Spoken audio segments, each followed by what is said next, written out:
Guys basically చూడండి, simple. మనకు job లేదంటే మనం బోర్ ఫీల్ అవ్వడమో లేదా నెగిటివిటీ ఫీల్ అవ్వడమో అని జరుగుతుంది. సో ఆ నెగిటివిటీని మనం తీసేయాలి అంటే ఏదో ఒక పని చేస్తూ ఉండాలి లైఫ్లో.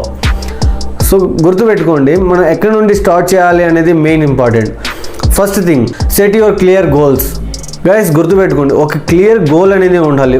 సో ఇప్పుడు మనం బీటెక్ చదువుతున్నట్లయితే మనం టెక్నాలజీ సైడ్ వెళ్ళడం, లేదంటే డిగ్రీ చదువుతున్నట్లయితే ఫైనాన్స్ సైడ్ కానీ లేదంటే మార్కెటింగ్ సైడ్ కానీ ఇలా వెళ్ళడం, ఒక క్లియర్ సెట్ గోల్ అనేది పెట్టుకోవాలన్నమాట.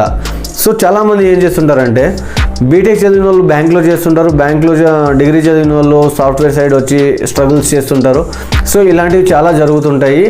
బట్ నేను దాని గురించి మాట్లాడడం లేదు, ఎందుకంటే మనకి ఒక క్లియర్ గోల్ అనేది ఉండాలి. మనం ఏది నేర్చుకోవాలి అనుకుంటున్నామో, ఎటు సైడ్ వెళ్ళాలి అనేది ఒక క్లియర్ గోల్ అనేది ఉండాలన్నమాట. ఫర్ ఎగ్జాంపుల్, ఇప్పుడు టెక్నాలజీ సైడ్ నువ్వు రావాలి అనుకుంటే lot of technologies are available in market. So దాన్ని మనం ఎలా చూస్ చేసుకోవాలి, దాన్ని మనం ఫిట్ అవుతామా లేదా అనేది ఫస్ట్ తెలుసుకోవాలి. స్పెసిఫిక్గా ఒక టెక్నాలజీ మాత్రమే చూస్ చేసుకొని దాని మీద హ్యాండ్స్ ఆన్ అయ్యేంత వరకు మనం ఫుల్గా ప్రాక్టీస్ చేయాలి అనమాట. సో ఇలా ఎంతమంది చేస్తున్నారో కామెంట్ చేయండి.